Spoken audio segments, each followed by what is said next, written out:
como un referente para nuestra meditación en esta nueva jornada. Como hemos percibido, tanto en el versículo 3 como también en el versículo 10, hay una referencia explícita a la esperanza en el regreso de nuestro Señor Jesucristo.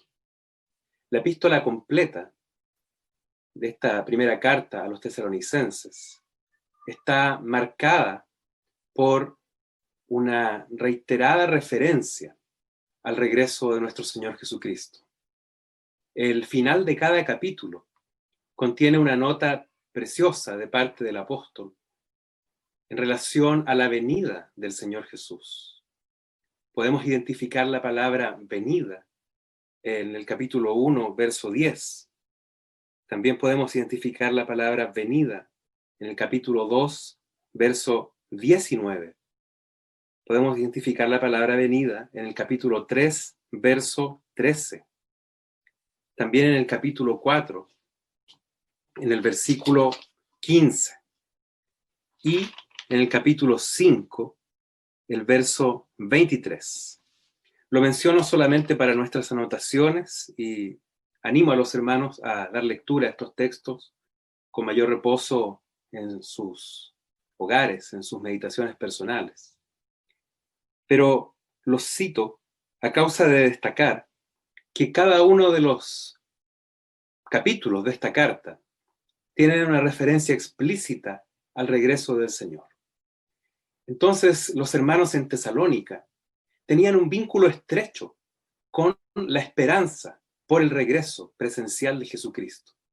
Cada vez que aparece la palabra venida en los textos que acabamos de citar, la palabra original es parusía, que significa la visita presencial de Jesús en este caso.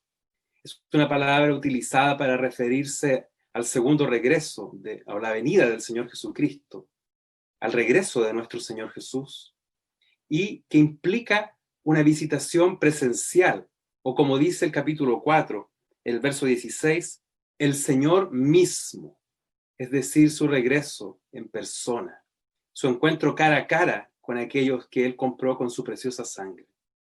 La iglesia en Tesalónica es una iglesia que tiene una historia muy preciosa desde sus orígenes.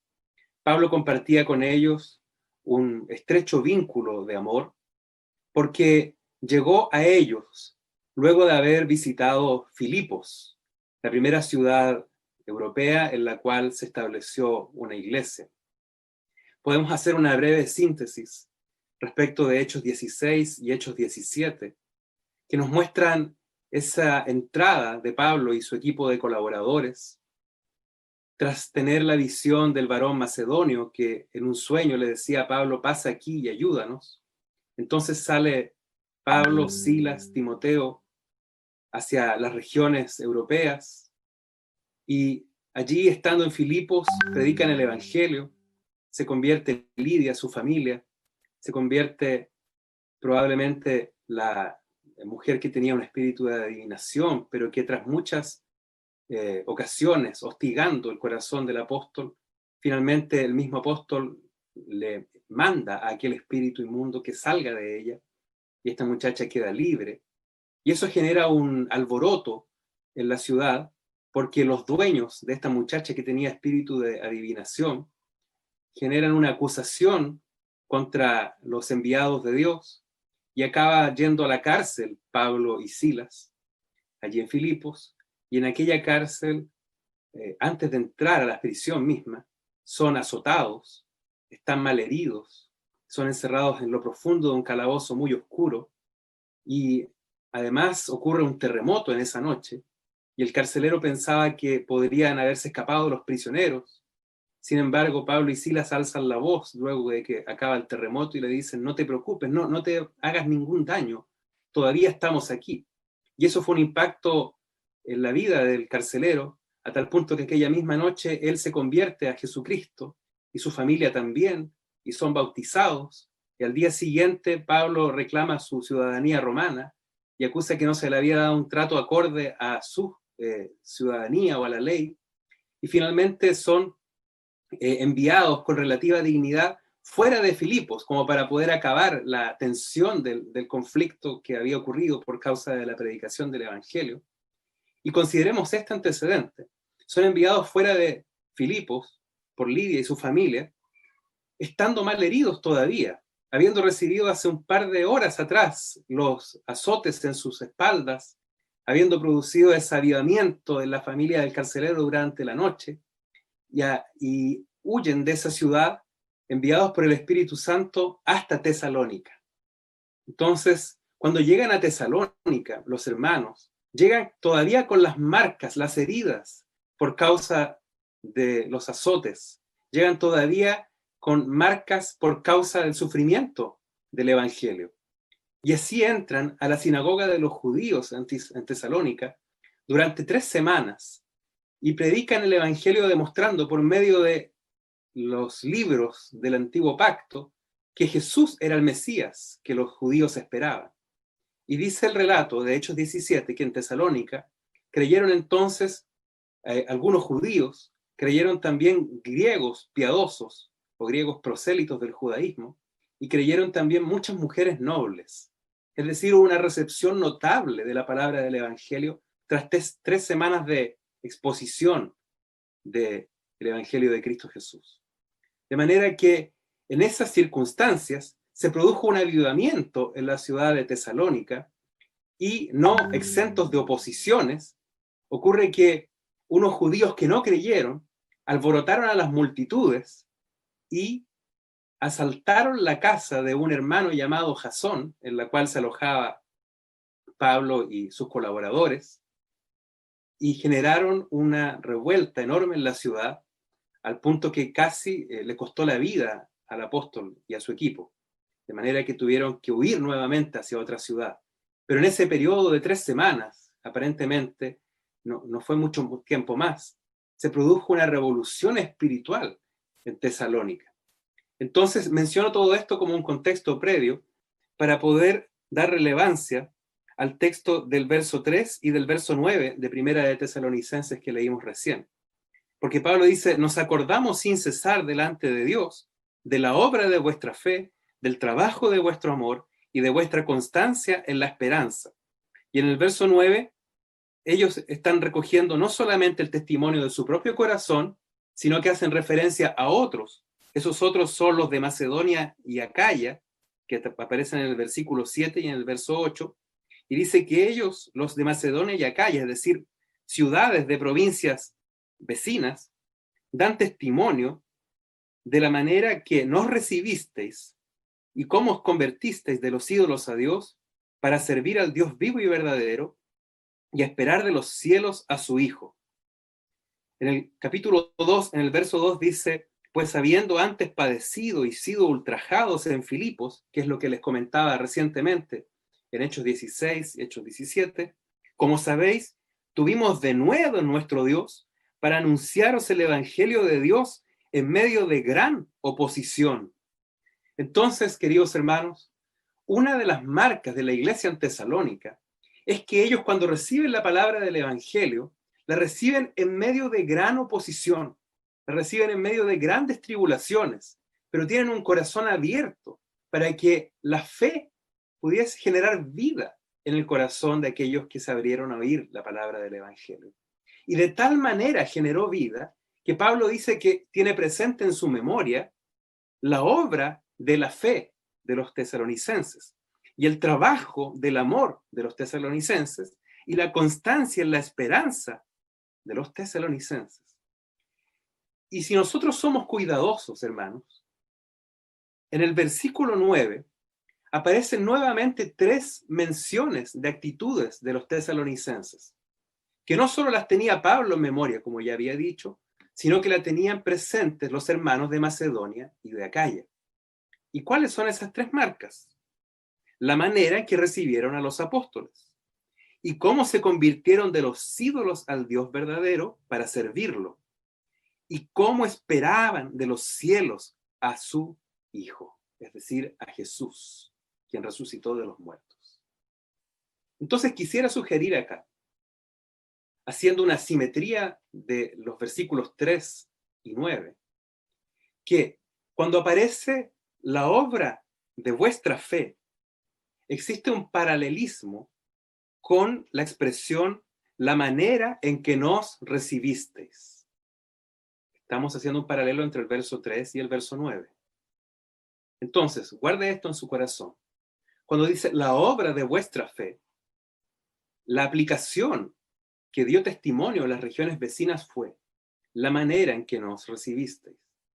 Cuando Pablo dice en el verso 3, el trabajo de vuestro amor, entonces su correlación o su paralelo en el verso 9 es cómo os convertisteis de los ídolos a Dios para servir al Dios vivo y verdadero. Y en tercer lugar, en el verso 3, cuando dice vuestra constancia en la esperanza en nuestro Señor Jesucristo, el paralelo del verso 10 es esperar de los cielos a su Hijo, al cual resucitó de los muertos, a Jesús, que nos libra de la ira venidera. De manera, hermanos, que si la iglesia en Tesalónica recibió el Evangelio en medio de gran oposición, una sola cosa los sostenía. Y es que desde el comienzo tuvieron una relación profunda con la esperanza. La iglesia del Dios vivo es una iglesia o un pueblo de esperanza. Esperanza, entendida de esta manera. No apenas una expectativa optimista de cosas que vendrán, sino el gozo anticipado de la plenitud que nosotros ya recibimos en Cristo Jesús. Porque el Evangelio de Dios es un Evangelio de esperanza, porque el Dios del Evangelio es un Dios de esperanza, porque la esperanza, según el autor a los Hebreos en el capítulo 6, es nuestra segura y firme ancla del alma hoy. En otras palabras, esperanza no es apenas una expectativa por eventos futuros, por cosas mejores, sino que es el gozo anticipado de aquello que ya Cristo conquistó para nosotros. Y los hermanos en Tesalónica lo supieron desde el principio, que junto con recibir la palabra del Evangelio y la suficiencia de la obra de Cristo en la cruz, la esperanza penetró en sus corazones de una manera profunda. De manera que Pablo les dice, respecto a los tiempos y ocasiones, no tengo necesidad de volverles a hablar. Que ustedes saben muy bien respecto del día del Señor. Ellos tenían presente siempre aquel vívido anhelo por el día de Cristo Jesús. Por esta razón, en cada uno de los capítulos de la primera carta a los tesalonicenses, los hermanos tienen una referencia explícita respecto de las implicaciones que tiene la venida del Señor para sus vidas. Y solamente concentrándonos en el capítulo 1 y en los versículos paralelos que acabamos de mencionar, podemos encontrar tres marcas o tres evidencias que la esperanza genera en el corazón de la iglesia. De una iglesia que tenía una alta actividad espiritual a causa de la esperanza. Porque podemos decir que la esperanza, junto con ser el gozo anticipado de aquella plenitud que Cristo ya nos dio, pero que un día disfrutaremos completamente cuando Él regrese. Juntamente con eso, la esperanza es el motor de la iglesia. Porque nosotros vivimos de acuerdo a la esperanza, entonces podemos movernos en este mundo con expectativas superiores. Podemos movernos en este mundo con anhelos superiores. Podemos movernos en este mundo con propósitos más elevados de los que el propio mundo se mueve. Porque disfrutamos hoy día aquello que el Señor ya conquistó para nosotros. Pero esperamos toda la consumación y la plenitud de aquello que ya disfrutamos. De manera, hermanos, que las marcas o evidencias de esta esperanza entre los hermanos en Tesalónica son posibles de reconocer según los versos 3, 9 y 10. En primer lugar, la obra de vuestra fe. Y seguir estas marcas va a servir para nosotros en el tiempo presente como un norte seguro para poder andar en aquello que el Señor quiere que permanezcamos hasta el día de su regreso. Entonces, sabiendo que estamos viviendo un tiempo tan crucial en la historia humana, a puertas del regreso de nuestro Señor Jesús. El Espíritu Santo ha dado testimonio constante a nuestros corazones que Jesús de hecho está a las puertas. Nuestro Señor ciertamente viene en breve. Nosotros hemos de vivir con esta esperanza despierta en nuestro corazón para poder andar de acuerdo a aquello que el Señor nos llamó para esta última hora, para esta última etapa de la obra de Dios sobre la tierra, en la cual Dios nos dio el privilegio de ser sus testigos antes de su regreso. Estamos viviendo un tiempo de tensión mundial.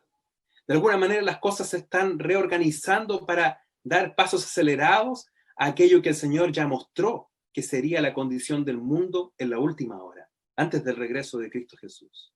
Pero a su iglesia, el Señor le ha testificado en el corazón que ciertamente viene en breve. Nosotros podemos ver el principio de dolores a nuestro alrededor y podemos erguir nuestras cabezas y alegrarnos porque nuestra redención está cerca. Entonces, al ver las marcas de la esperanza en los hermanos de Tesalónica, descubriremos cómo hemos de conducirnos en esta hora del fin. Entonces, vuelvo aquí al verso 3. La obra de vuestra fe. Una primera marca o evidencia de esta esperanza. ¿Qué significa esa obra de vuestra fe? Significa, hermanos, la expresión obra acá, un trabajo energizado, un trabajo que busca una realización, de alguna manera un trabajo afanado a causa de la fe. Y la correlación o la evidencia práctica de la obra de la fe de los hermanos en Tesalónica está en el verso 9. La manera en que nos recibisteis. Entonces, permítanme sugerir acá que nosotros en una lectura sencilla podemos pensar, los hermanos de Tesalónica tuvieron verdaderamente un corazón muy receptivo para los apóstoles, para Pablo y Silas que venían malheridos desde Filipos. Verdaderamente fueron muy hospedadores, les recibieron. En un espacio de 3 semanas estuvieron con ellos en la sinagoga, recibieron la palabra del Evangelio. Sin embargo, no es apenas a eso que apunta la expresión la obra de vuestra fe. No es apenas a eso que dice Pablo la manera en que nos recibieron. ¿Sabe a qué más apunta? Apunta según el versículo 6.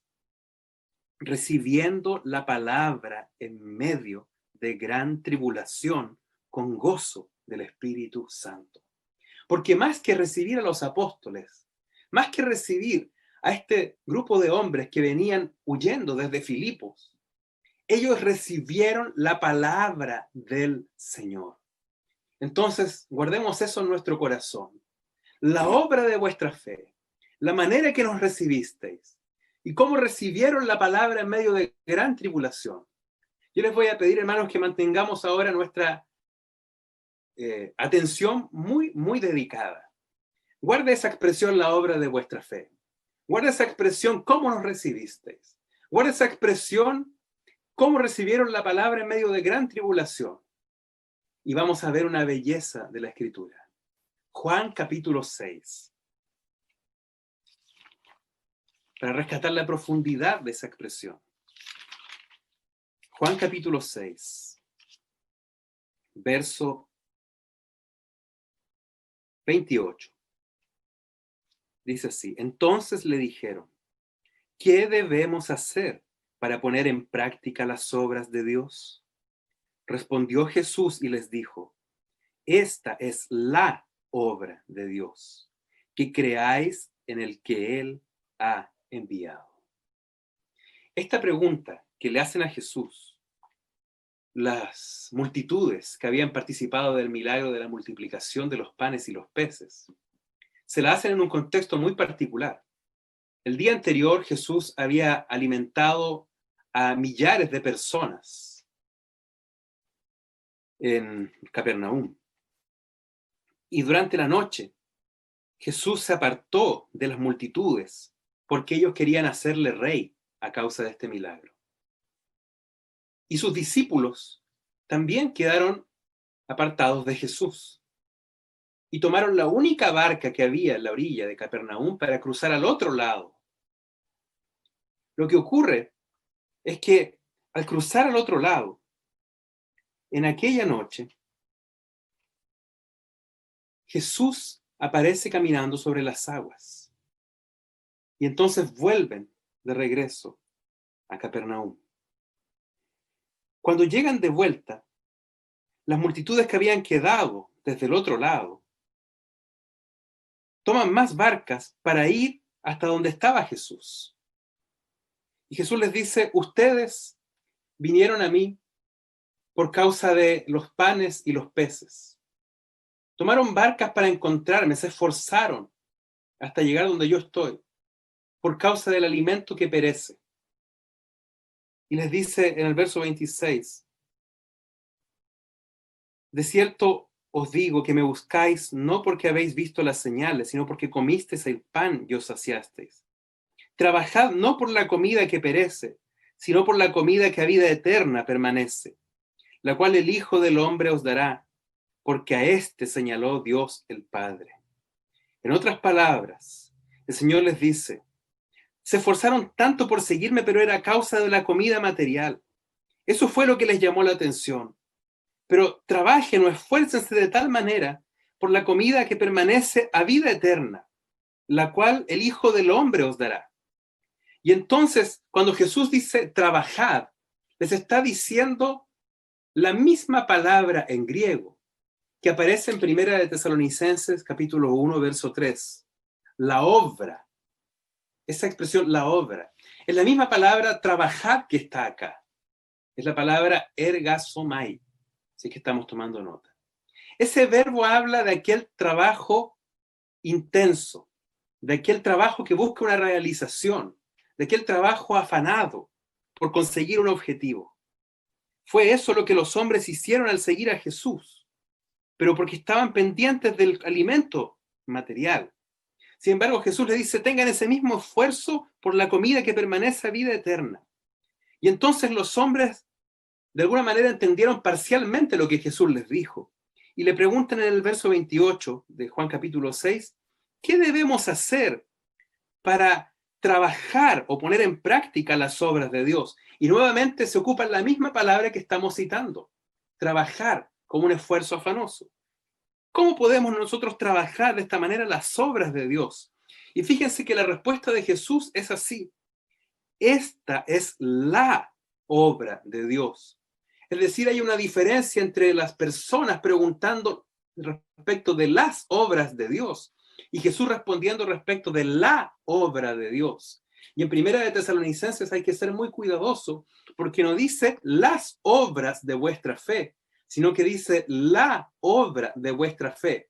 Entonces guarden en su corazón todos estos detalles para poder concluir lo siguiente. Cuando dice la Escritura la obra de vuestra fe, está apuntando a la obra de Dios que Jesús señala en el verso 29 de Juan capítulo 6. ¿Y cuál es esta obra? Que creáis en el que Él ha enviado. Es decir, de alguna manera, las fuerzas de los hombres por buscar a Jesús aquí debían ser redefinidas para poder finalmente ver más allá de la alimentación de la multitud, ver más allá de los panes y los peces y descubrir que Cristo era la verdadera comida que Dios ofrecía a los hombres. De eso se trata todo el capítulo 6 del Evangelio de Juan. Él es el pan vivo que descendió del cielo. Es la comida que a vida eterna permanece. ¿Y cuál es esa comida? ¿Cuál es ese pan vivo? ¿Cuál es esa gran obra que ellos debían hacer? Creer en aquel que Dios había enviado. Entonces, hermanos, ahora podemos comprender que cuando dice en Primera de Tesalonicenses capítulo 1, verso 3, la obra de vuestra fe, y en el verso 9 dice la manera que nos recibisteis, y en el verso 6 dice cómo recibisteis la palabra en medio de gran tribulación. La obra, la gran obra de los hermanos en Tesalónica por causa de la esperanza fue creer en Cristo Jesús, creer en la palabra predicada por Pablo y sus colaboradores. Es decir, la palabra recibida en su corazón se transformó en la obra de la fe de los tesalonicenses. Aquí hay una marca entonces de mucha importancia para la iglesia en este tiempo final. ¿Por qué?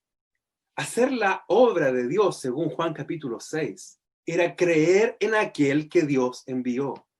En ese contexto, esforzarse o trabajar por una comida que a vida eterna permanece.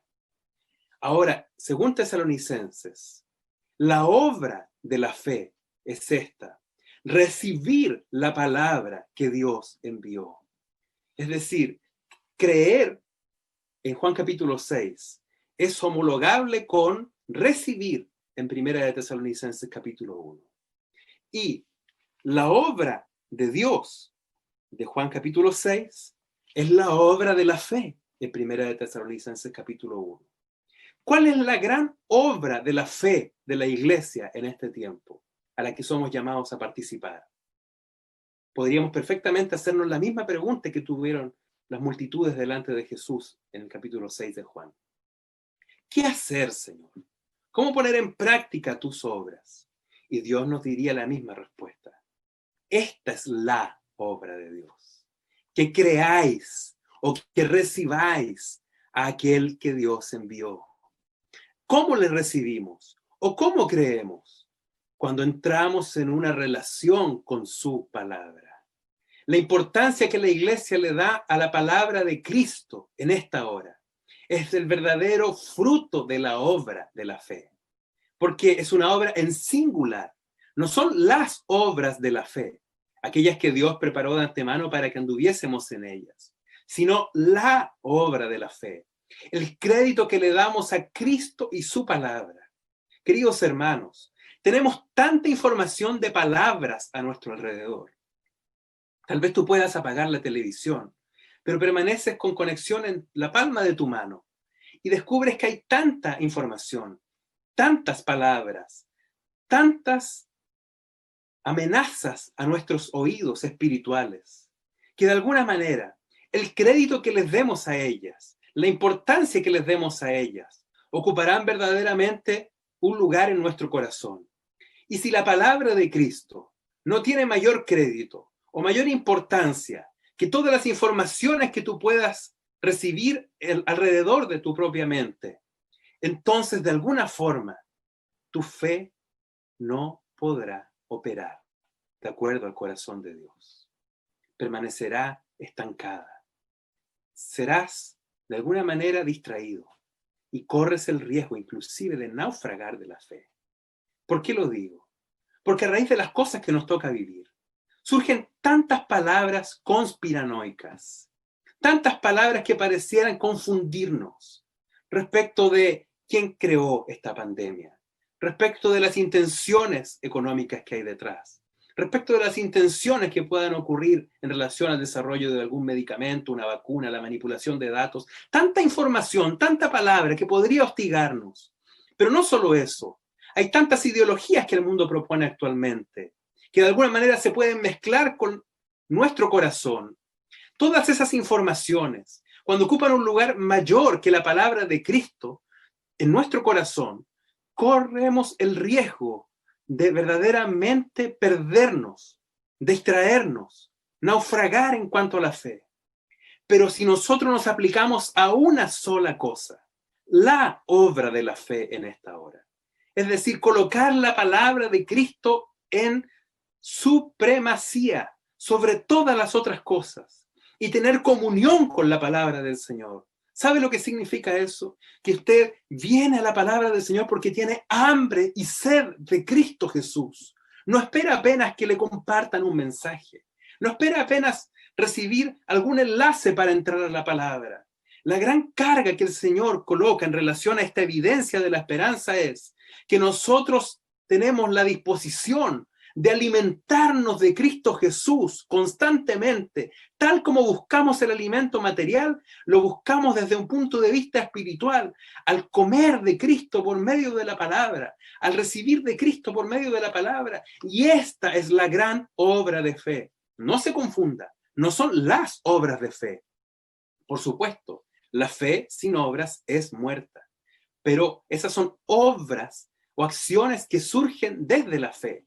Pero la gran obra de fe es cómo nosotros nos relacionamos en nuestra vida con Cristo Jesús, siendo Él nuestro alimento, siendo aquel que no perece, sino aquel que permanece para vida eterna.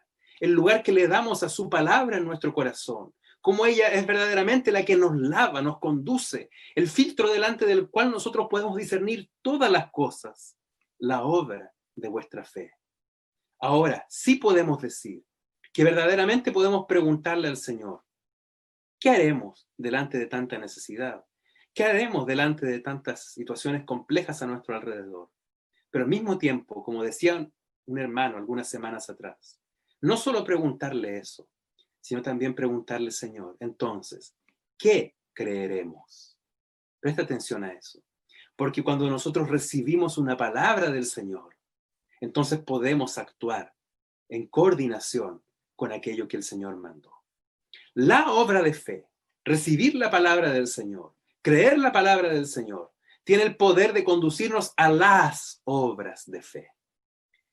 Y respecto de eso, hermanos, tan solo estimular y alentar a todos aquellos a quienes el Señor ya ha despertado sus corazones por medio de una palabra específica para poder atender las necesidades del prójimo, para poder atender las necesidades de sus hermanos, para poder de alguna manera socorrer de acuerdo a la fe que recibimos del Señor. Porque una vez que la pandemia lo truncó, Dios de alguna forma coloca su mano pesada sobre este mundo para mostrar que los ídolos fracasan cuando Él realmente se hace presente. Y Él se hizo presente por medio de las circunstancias actuales para hablar al corazón del hombre y convertirlo de los ídolos al Dios vivo y verdadero. ¿Recuerdan ustedes un relato que está en el primer libro de Samuel, en el capítulo 5? Los filisteos habían llevado el arca de la presencia de Dios desde Israel hacia una ciudad allá en Filistea. ¿Y qué ocurrió? Cuando llega el arca, la colocan dentro de un lugar de adoración religioso, pagano. Allí estaba el principal dios de los filisteos, que se llamaba Dagón. Y en una noche, el arca delante de Dagón causa un efecto espiritual maravilloso. Cuando llegan los sacerdotes de Dagón al día siguiente a ese lugar, descubren que esa estatua estaba inclinada en tierra delante del arca de Dios. Entonces, nerviosos, la colocan en pie nuevamente e intentan que recupere su lugar de preeminencia. Pero pasa una segunda noche. ¿Y qué ocurre? A la mañana siguiente de esa segunda noche, los sacerdotes se acercan de nuevo a ese lugar de adoración pagana y descubren que Dagón estaba descuartizado delante del arca de la presencia de Dios. Ah, hermanos, cuando la presencia de Dios es clara en nuestro corazón, cuando la búsqueda de la gloria del Señor es el primer objeto de devoción de nuestro corazón, ocurrirá lo mismo que le pasó a Dagón. Todos los otros ídolos serán desmenuzados delante de él. ¿Cómo os convertisteis de los ídolos a Dios? ¿Tienes problemas o esclavitud hacia el placer? ¿Tienes problemas o esclavitud hacia el dinero? ¿Tienes problemas o esclavitud en relación a esta sociedad de consumismo? ¿Tienes problemas o esclavitud en relación a esta sociedad de libertades para la carne? Y así sucesivamente los ídolos que esta sociedad propone. Entonces, una sola cosa nos conviene hacer: renovar nuestra búsqueda por la presencia y la gloria del Señor. ¿Cómo os convertisteis de los ídolos a Dios? Para que sean desmenuzados esos ídolos de nuestro corazón y Dios tenga la preeminencia y podamos servirle y adorarle verdaderamente.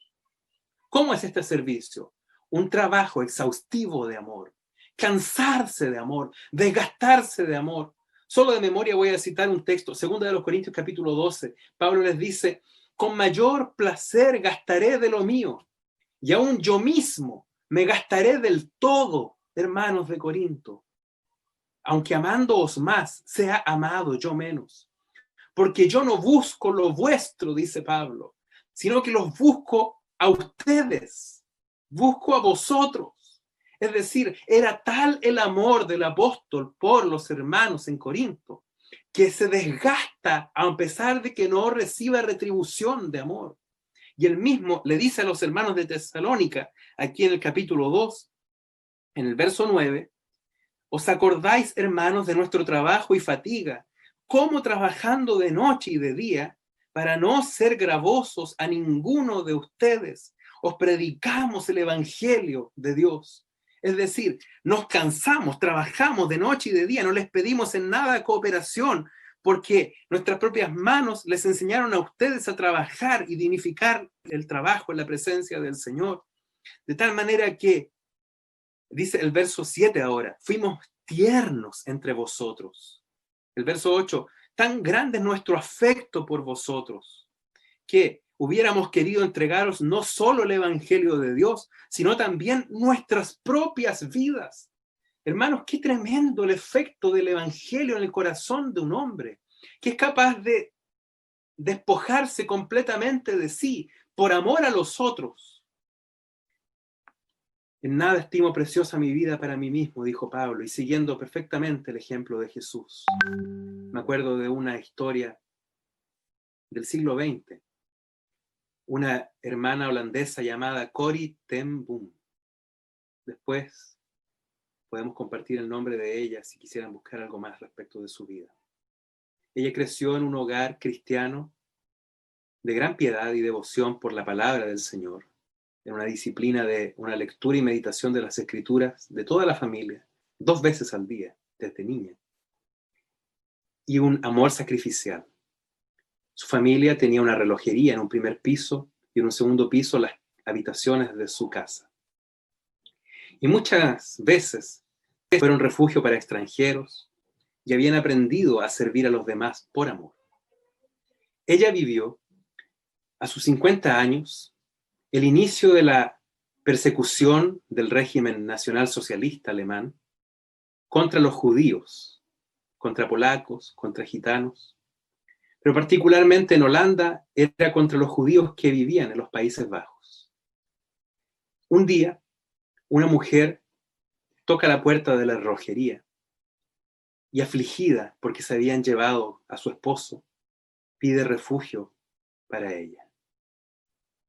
Los ten Boom, que era el apellido de esta familia, conversan entre sí y Corrie decide abrir un lugar en su habitación para refugiarla. De allí en adelante se inició un movimiento secreto, un refugio secreto, para muchos judíos que venían a buscar asilo o un lugar de pasada, huyendo de la persecución del nazismo en plena Segunda Guerra Mundial. Y la pieza o la habitación de Corrie tenía detrás de una pared un armario en el que cabían hasta 6 personas de pie. Dice la historia que alrededor de 800 judíos fueron preservados de la muerte, refugiándose en la casa de la hermana ten Boom. Hasta que un día vino la traición.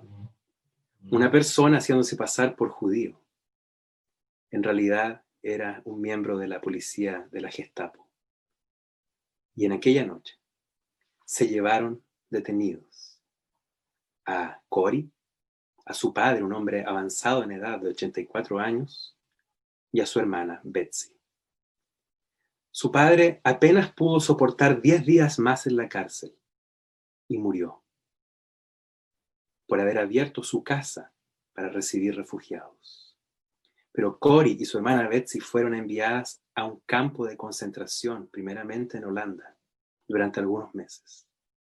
Y luego fueron enviadas a un campo de concentración mucho peor, entre judíos, allá en Alemania. ¿Por qué? Porque un día decidieron abrir su corazón para, en amor, atender a los perseguidos. Pero ese amor le significó a Corrie y a su hermana un desgaste completo de su propia alma y de su cuerpo. En el campo de concentración sufrieron vejaciones vergonzosas en sus cuerpos. Sufrieron desnudez, hambre, frío, infecciones constantes, al punto que a diciembre de ese mismo año en que fueron arrestadas, Betsy, su hermana que tenía algunos años más que ella, muere en el campo de concentración, dando su vida por haber abierto su hogar en amor. De alguna manera milagrosa, se abre una orden de libertad para la hermana Corrie ten Boom un mes después que fallece su hermana, Betsy. ¿Y qué ocurre? Todavía ardía de amor en su corazón. Y abre un hogar para refugiados posguerra. Y predica el evangelio entre ellos. Aún en los campos de concentración, ella predicó el evangelio tanto a policías de la Gestapo como a otros judíos que estaban allí sufriendo los vejámenes de la persecución. Y ella dice una cosa tan maravillosa, acordándose de esos días prisionera por amor. Como vagabundos apiñados alrededor del fuego ardiendo, así nos refugiamos en la palabra de Dios, reuniéndonos para recibir luz y calor en nuestro corazón. Y mientras más oscura se hacía la noche a nuestro alrededor, la palabra de Dios ardía más brillante, más real y más hermosa. Hermanos, cito este ejemplo como una realidad actual de lo que significa el desgaste por amor. Que el Señor pueda levantar a muchos hombres y mujeres que vivan esta misma experiencia en días actuales de aflicción. No sabemos qué cosas sobrevendrán sobre el mundo, pero el amor nos mueve para poder servir, aunque eso signifique el desgaste de nuestras propias vidas. Así como ocurrió con nuestra hermana Corrie, que finalmente se desgasta del todo por amor, pero sigue sirviendo una vez que es liberada, aunque hubo perdido a su padre y a su otra hermana. Desgaste por amor. Me gastaré del todo. ¿Por qué? Porque Dios era la primacía en su corazón. Entonces podía servirlo como esclava por amor. Guarde eso en su corazón porque es una marca de la esperanza. Un trabajo exhaustivo por amor. En tercer y último lugar, brevemente, la esperanza en nuestro Señor Jesucristo. La palabra del capítulo 1, verso 3 es constancia en la esperanza. Esa palabra significa paciencia. En Lucas 21, verso 19 dice así: con vuestra paciencia ganaréis vuestras almas. Es la misma palabra, paciencia o constancia, en la esperanza. Pero cuando aparece en Lucas 21, precisamente está en un contexto de esperanza. Porque dice, van a ver ustedes angustia de las gentes en la tierra. Van a ver a hombres desfalleciendo por el temor y la expectación de las cosas que sobrevendrán. Es una fotografía a una realidad actual. Evidentemente ese texto es cíclico. Siempre va a ir siendo cada vez mayor ese temor, esa expectación, esa angustia o ese desfallecimiento en la medida que se acerquen los días más tensos de la historia humana. Pero hoy día tú lo puedes ver. Puedes ver expectación, puedes ver temor. No sabe el hombre las cosas que sobrevendrán. Hay tanta incertidumbre, tanta ansiedad. Pero Jesús dice, cuando vean que estas cosas comiencen a suceder, erguíos y levantad vuestras cabezas, porque vuestra redención está cerca. Querida iglesia del Dios vivo, vuestra redención está cerca. Podemos verdaderamente recibir esta palabra en nuestro corazón. Y en esa circunstancia o en esos contextos Jesús dice así: con vuestra paciencia ganaréis vuestras almas. Es decir, la constancia en vuestra esperanza. ¿Por qué, hermanos? Mira alrededor. El mundo está con temor. El mundo está con expectación dolorosa. El mundo está con incertidumbre. El mundo está desfalleciendo. El mundo está en angustia. Pero Dios nos dio esperanza al corazón. La iglesia es un pueblo que tiene esperanza. De manera que si el mundo está así, nosotros tenemos paciencia y esperanza. Aleluya. ¿Sabe lo que significa esa paciencia y la esperanza? Esperar de los cielos a su Hijo.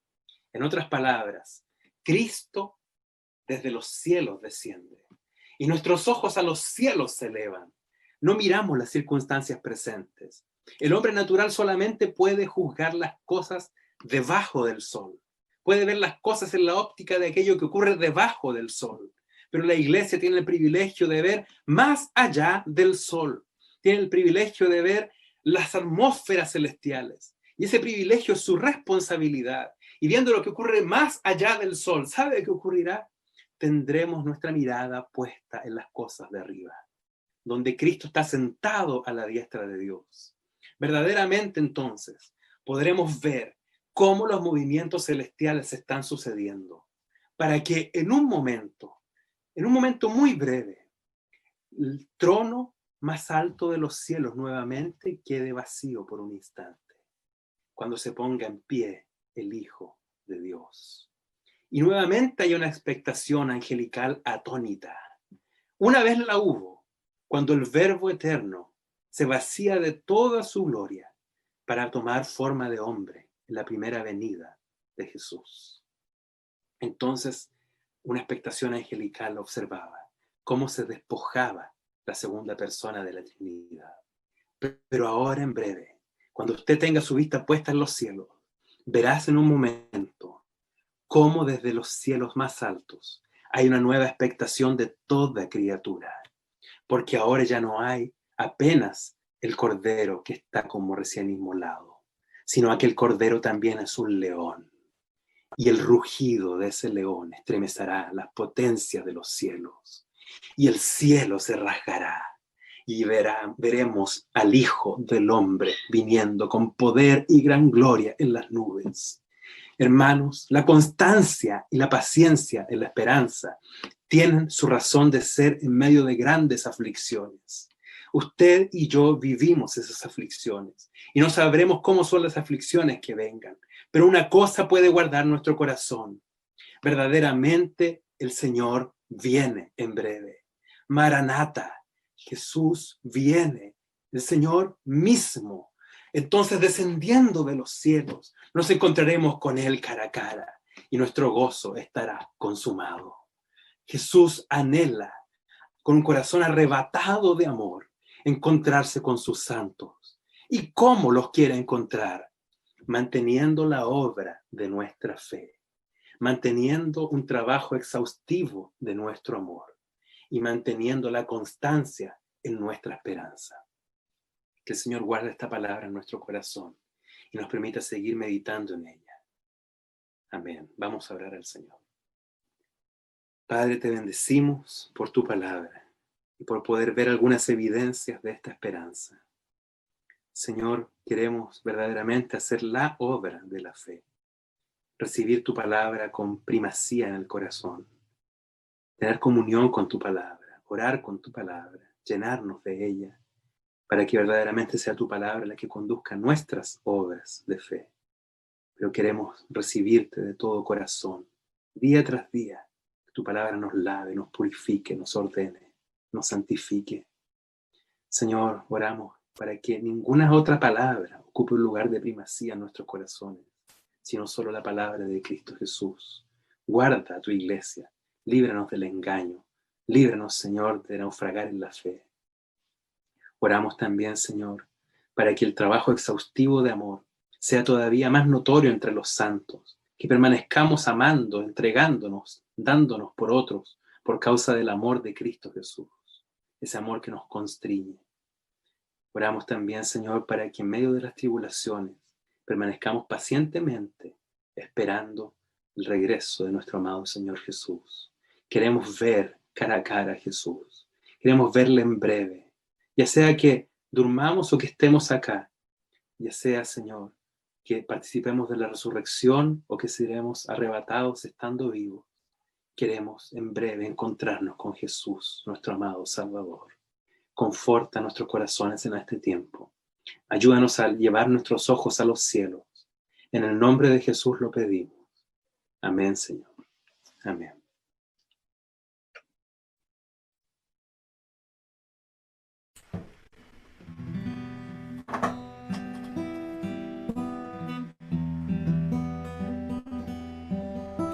Anhelamos tu venida, oh Señor. A la tierra vuelve pronto a reinar. Ha llegado la hora de vindicar tu glorioso nombre de poner a tus enemigos por estrado de tus pies. Regirás las naciones con vara de hierro.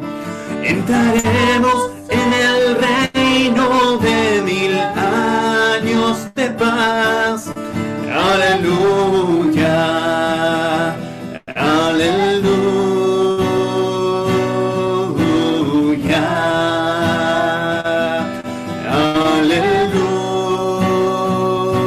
aleluya. Anhelamos tu venida, oh Señor. Anhelamos tu venida, oh Señor. A la tierra vuelve pronto a reinar. A la tierra vuelve pronto a reinar. Ha llegado la hora. Ha llegado la hora de vindicar tu glorioso nombre, de poner a tus enemigos por estrado de tus pies. Regirás las naciones con vara de hierro. Entraremos en el reino de 1000 años de paz. Aleluya, aleluya,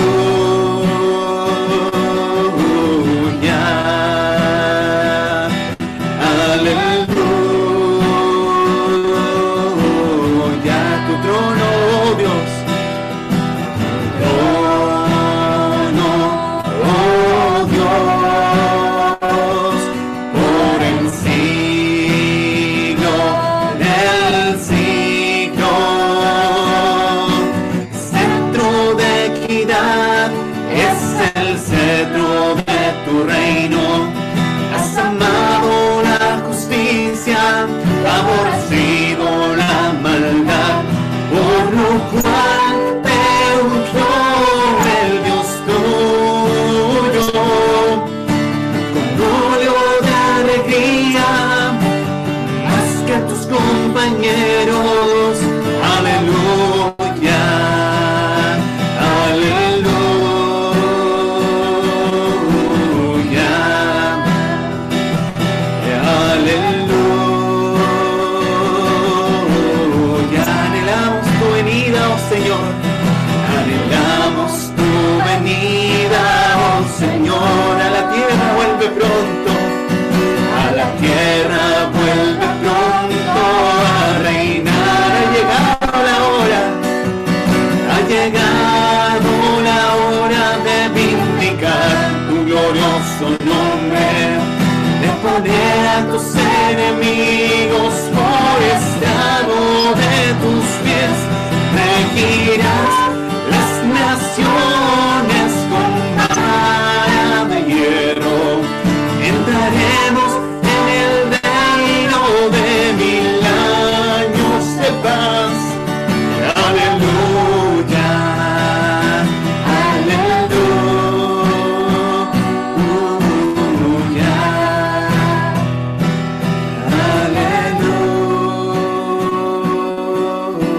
aleluya. Anhelamos tu venida, anhelamos tu venida, oh Señor.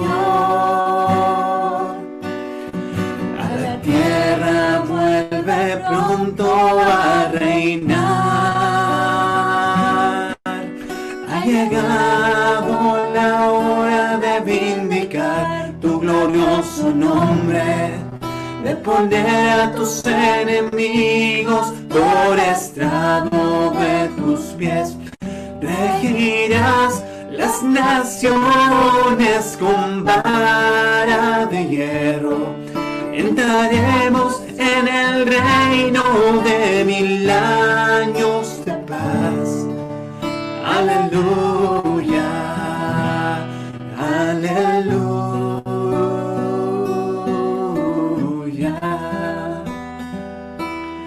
aleluya.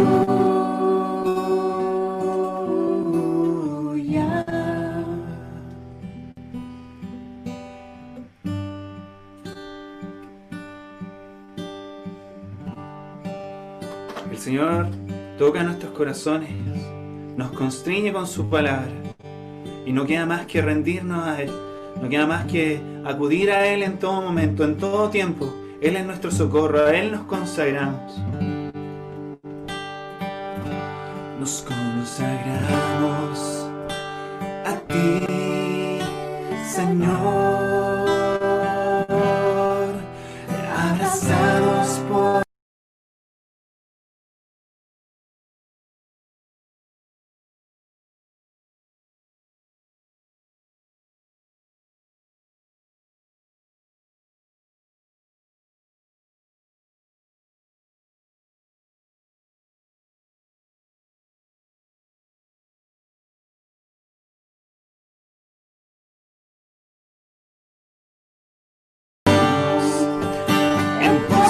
ti correremos como un cuerpo edificado sobre el fundamento, el cual eres tú, roca eterna de nuestra salvación, piedra preciosa y escogida por Dios.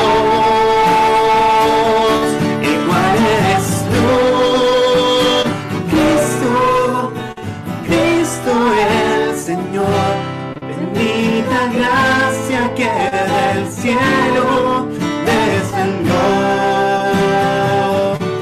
Nos consagramos a ti, Señor, abrazados por tu amor, nos rendimos hoy, somos tuyos, es tu derecho, nos compraste.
Sobre el fundamento,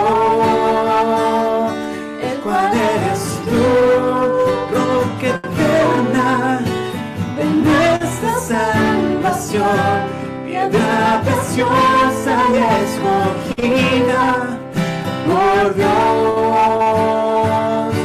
el cual eres tú, Cristo el Señor. Bendita gracia que del cielo descendió.